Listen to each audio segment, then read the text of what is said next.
me she'd quit her job in Chicago and moved back to Lake Endwell a few months ago. When he'd called Lauren last week, her clipped words had made it as clear as a freshly cleaned window she wanted nothing to do with him. She hadn't relented after he'd tried to explain Wyatt's situation either. He'd finally resorted to pleading with her to just meet him in person before saying no. His words could never convince her the way one look at Wyatt could. Except he hadn't mentioned Wyatt joining them. Manipulative, yes. Necessary, absolutely. The thud of a car door jolted him from his thoughts. He glanced ahead and his mouth dropped open. Lauren Pierce. Still had that long, wavy blonde hair. She didn't head to the door of the ice cream shop. No, she strode directly to the patio. A baby blue hoodie was zipped halfway up over her white tank top. Her enormous light gray eyes captured him.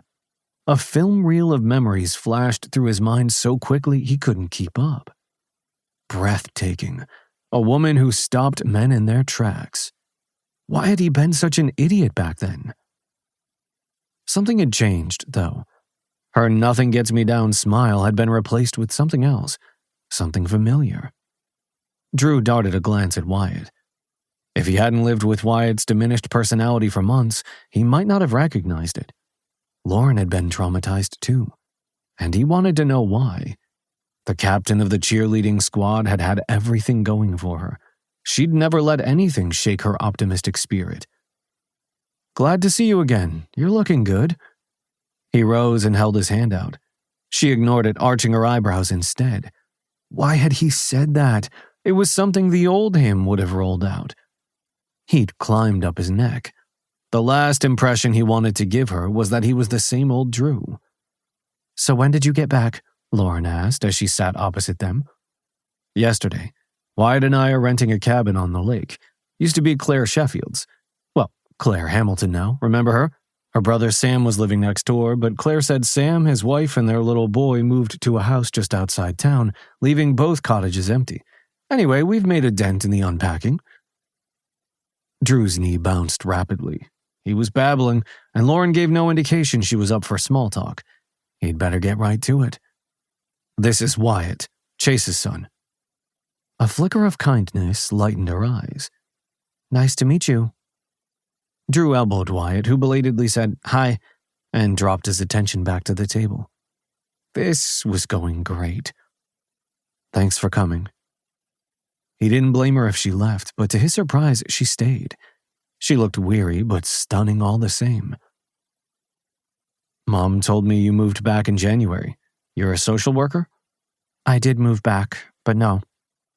She shook her head, her demeanor icy. "I used to be a social worker. I don't do that anymore." He hadn't considered she no longer wanted to work in her field. "Mom said you had a temp job." "I do. It's great." She nodded, and her smile appeared forced. She addressed Wyatt. "What do you think of Lake Endwell so far?"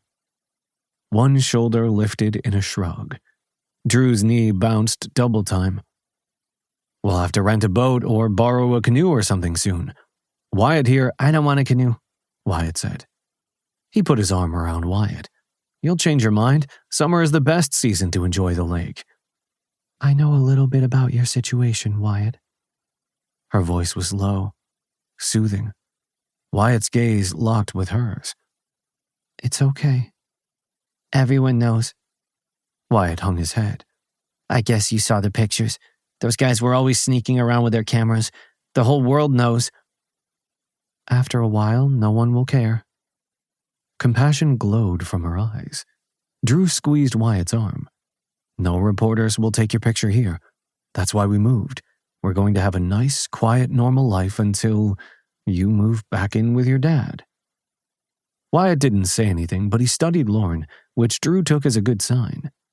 In high school, she had always seemed to be an open book.